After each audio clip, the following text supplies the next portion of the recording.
What's up, everybody? It's Trey Smith. Welcome to another episode of the College GameTime podcast. We are the fastest growing show for the American Athletic Conference, and we're going to keep the momentum going. It's Thursday night. The season continues. I would say kicks off tonight, but it's technically already kicked off. So I'm just going to say it continues tonight. We've got a full slate of games, some exciting matchups, and the American Athletic Conference continues its season tonight with UAB taking on NC A&T and Tulsa taking on UAPB, which, just a quick reminder, and I'll remind you again at the end of the show, there will be a pregame live stream tonight right here on the College GameTime YouTube channel. More like this evening, it'll be 5:30 Central Time, so 6:30 Eastern Time. I'm not sure what time zone everybody's in, but it will be a live stream just like last Saturday where we're having some Q&A, some interaction. I'll give you my 2 cents previewing the games, and then we'll just have some conversations to get ourselves ready for a full lineup of college football happening tonight. As far as today's episode goes, all right, we're going to dive into a few things. We're going to talk about the CFP meeting yesterday, and to me, the most noteworthy part of that as it impacts the American and really all of the G5. We're going to have an Oresco update. Mike Aresco finally speaks. Okay, he spoke to the media. He addressed realignment. He gave or at least some reports show that he gave some information on what his thinking is as it pertains to the conference. We're going to get into that. And then, of course, we got Thursday Night Football, and I'm going to give you a random Trent Dilfer storyline, whether you're a UAB fan or not, just a random storyline to follow this evening. But before we get into it, if you're watching on YouTube, like, subscribe, comment at the end, share it with a friend, hit the notifications button, the bell, whatever it is, all that stuff that's right down there. Just press all those buttons and make sure that you are locked into the College GameTime YouTube channel. And if you are listening on one of the streaming platforms, Apple Podcasts, Spotify, Amazon Music, whatever, please give it a 5-star rate. Please give it a 5-star rate. Please leave a review, especially those of you listening on Apple right now. The analytics on Apple right now are really, really good. And I appreciate those of you who have left a rating and those of you who have left a comment. I'm just asking, if you haven't, even if you don't want to type a comment, that's fine. But just go right now while you're listening. Go click the 5th star. Just go click a 5-star. It literally takes 2 seconds. Doesn't require anything else. All right, I'm off that soapbox. Let's get into today. So the CFP, at CFB Heather Dinich, put a report out on Twitter X yesterday after the meetings concluded. She said, if the 6-6 model in the 12-team format ever does change in the current contract, the presidents and chancellors on the CFP board of managers has to unanimously agree to it. Unanimously.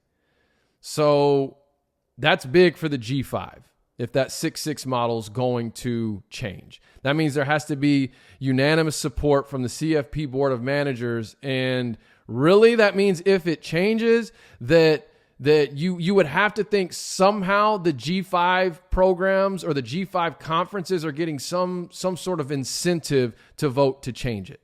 So the only reason why I bring that up is because I went on a tangent last week where I was talking about, every Goliath needs a David, and I really sounded off on why it's best for college athletics to keep a seat at the table for the little guy.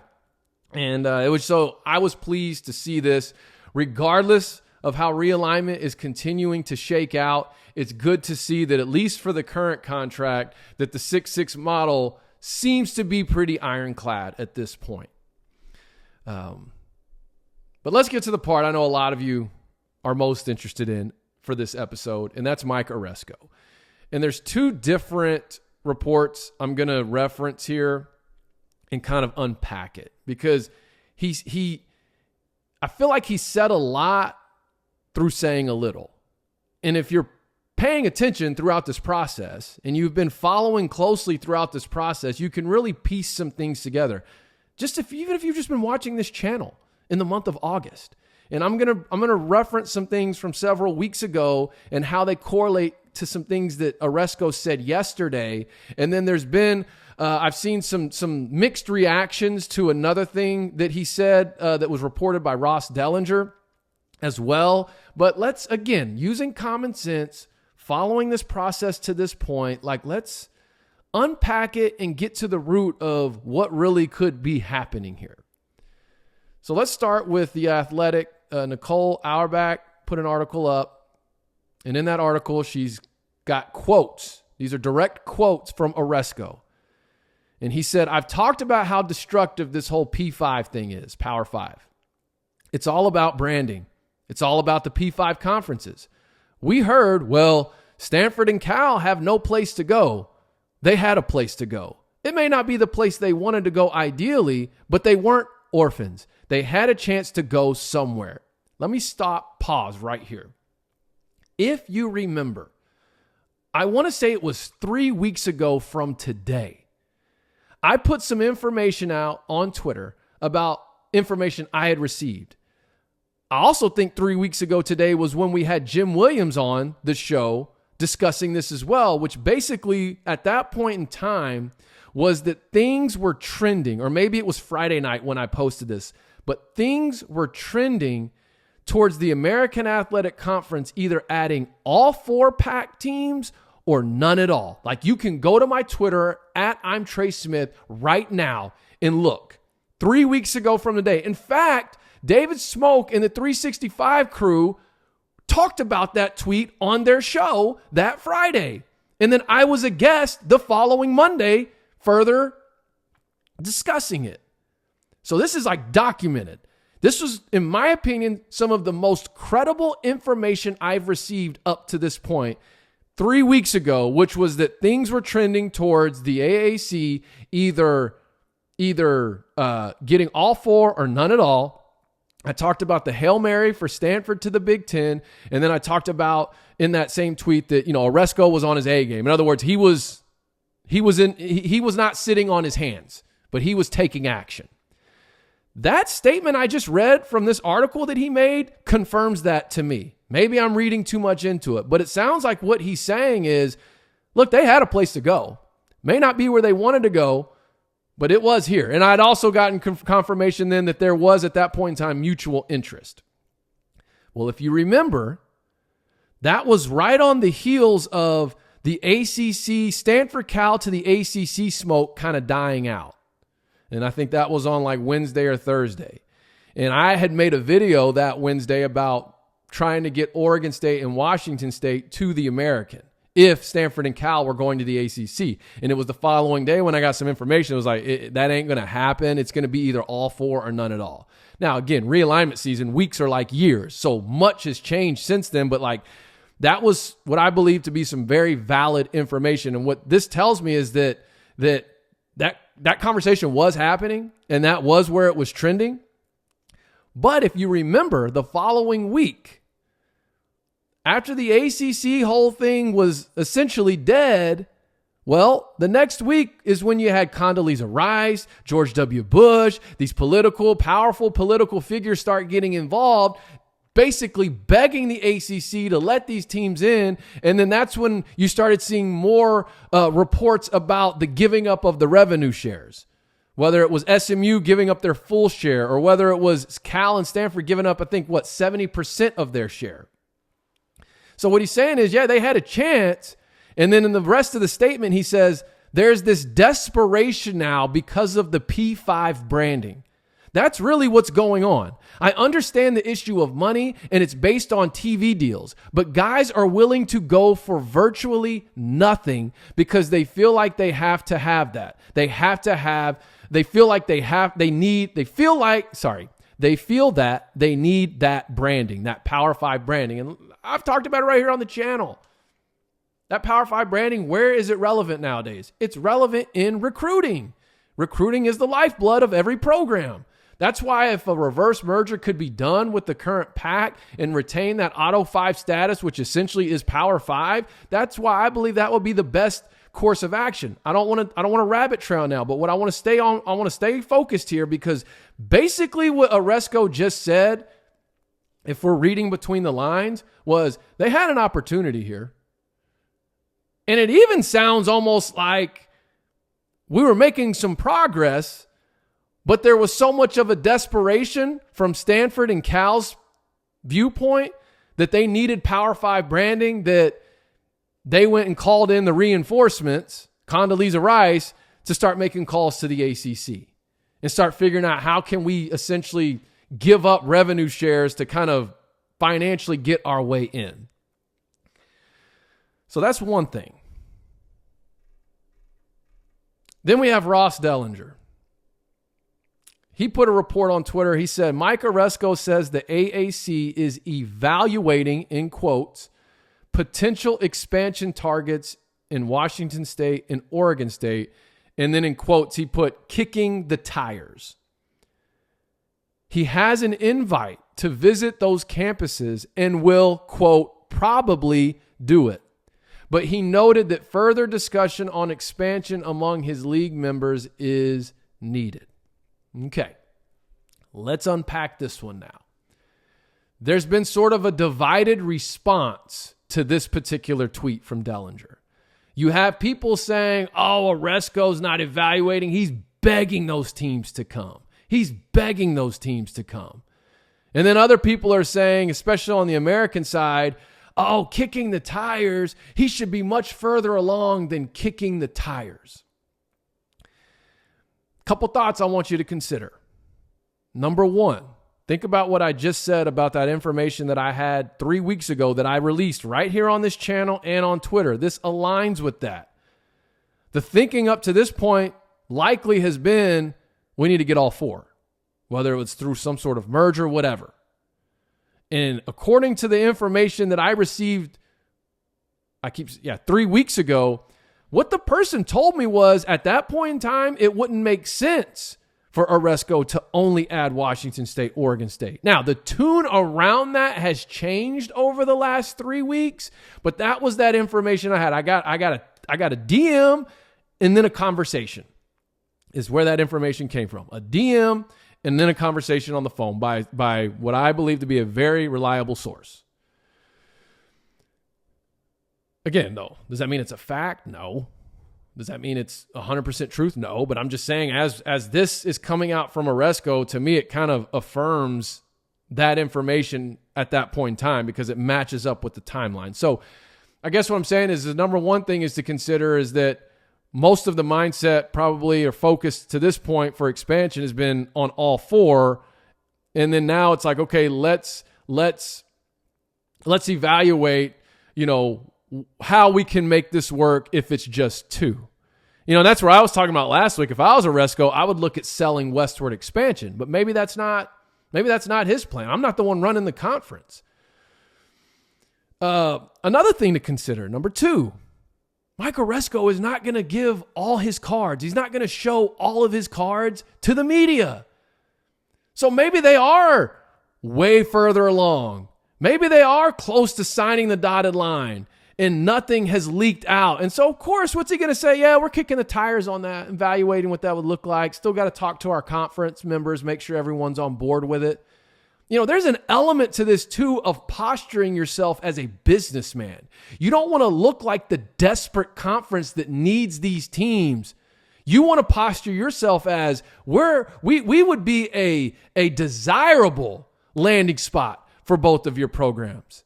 And the way you posture it, this is a business 101, is you establish yourself as the one that is at the advantage.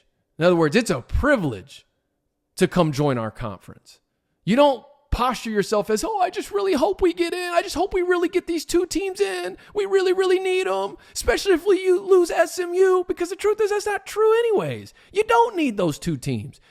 Even if you lose SMU, you could stand pat with the 13 you have, get the exit fee money, double down your investment, and still have a quality competitive conference, and then maybe look to use some of those additional funds to expand in the future.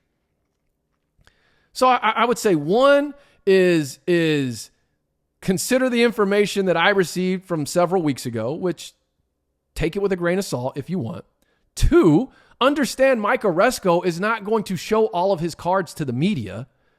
Three, whether SMU stays or goes is going to have an impact on what Mike Aresco in the American Conference could offer these two teams.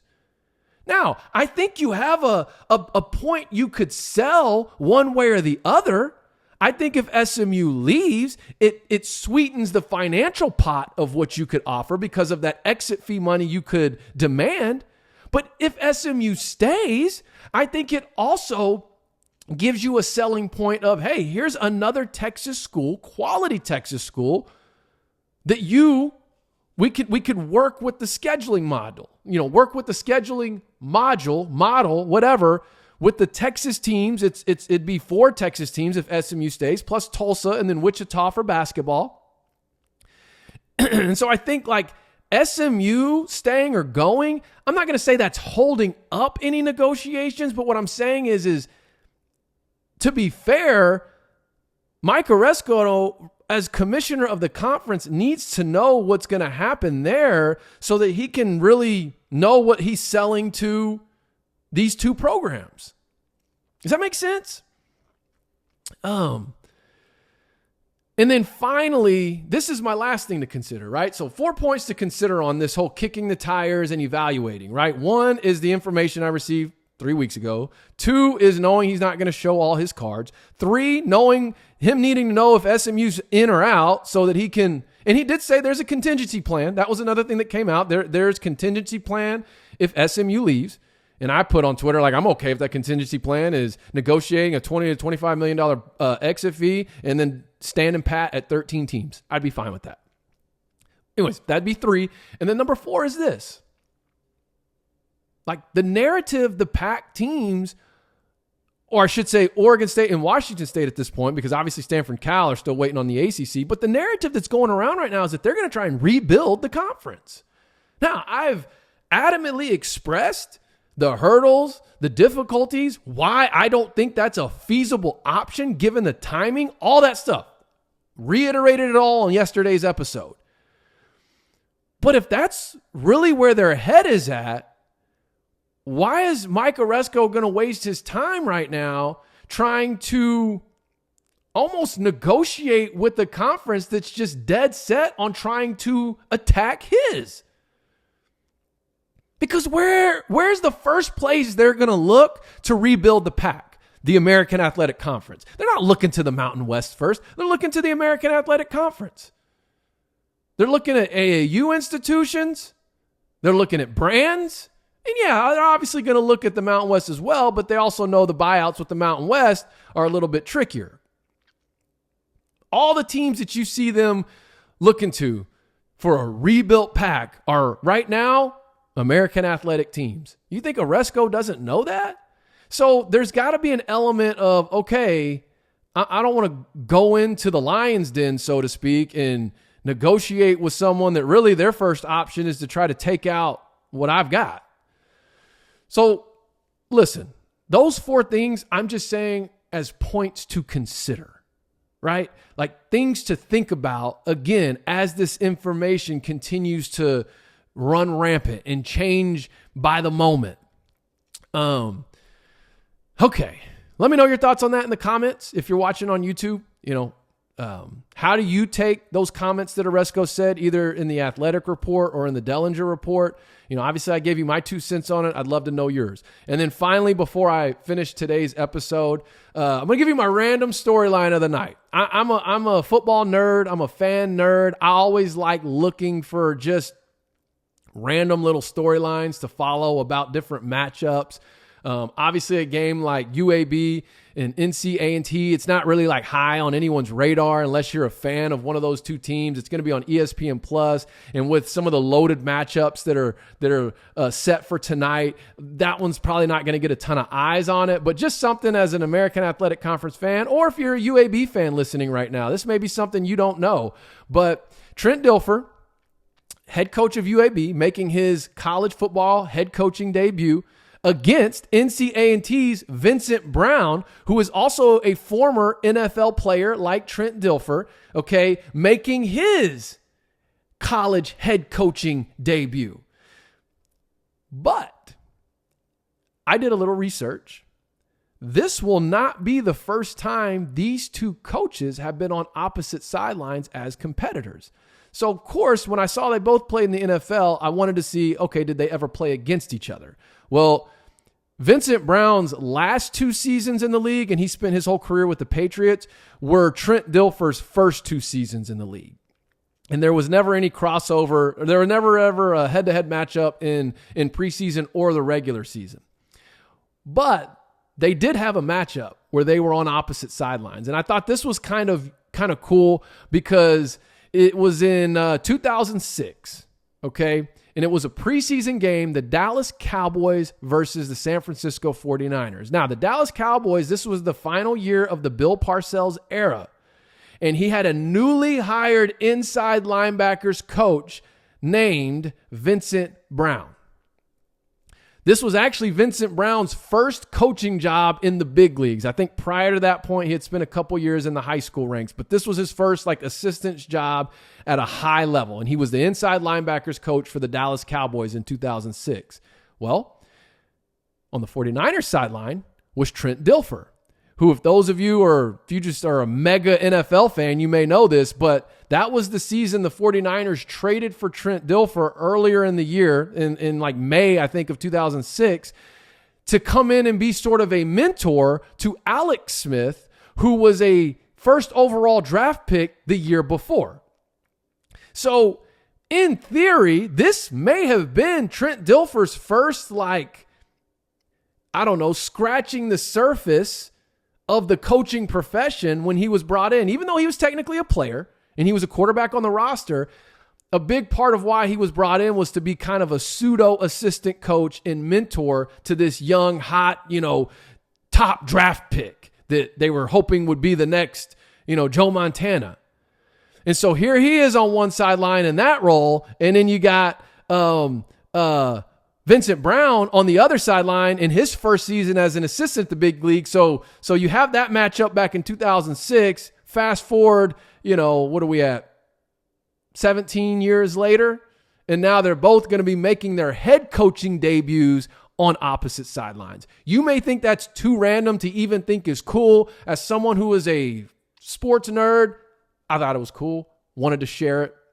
Didn't know if you knew that. If you're a UAB fan, did you know that? Did you know that Trent Dilfer and Vincent Brown do have that sort of history there? And then, of course, it's the Cowboys 49ers, one of the all-time rivalries in NFL history. And yeah, I get it. It was 2006. It was a preseason game. No whatever. And I think that might have been the preseason game to open the season. So kind of like two guys when they're in their first real kind of their first run of the mill in a coaching-esque role, even though Dilfer was technically still a player, to open the season in 2006 for the NFL preseason. And then now fast forward, they're making their head coach debuts. Anyways, you may think that's stupid. I thought it was cool, so I wanted to share. And it's my podcast, so I can say what I want. Just a final reminder, come back this evening, 5:30 Central Time. We will be on for roughly an hour 15, previewing the games, previewing Tulsa and UAB, and just having some general Q&A. If you were on Saturday, you know it's a lot of fun. We had a good time, and I'll make sure that we end it with plenty of time before kickoff. So that's it for me today. Trey Smith, College Game Time.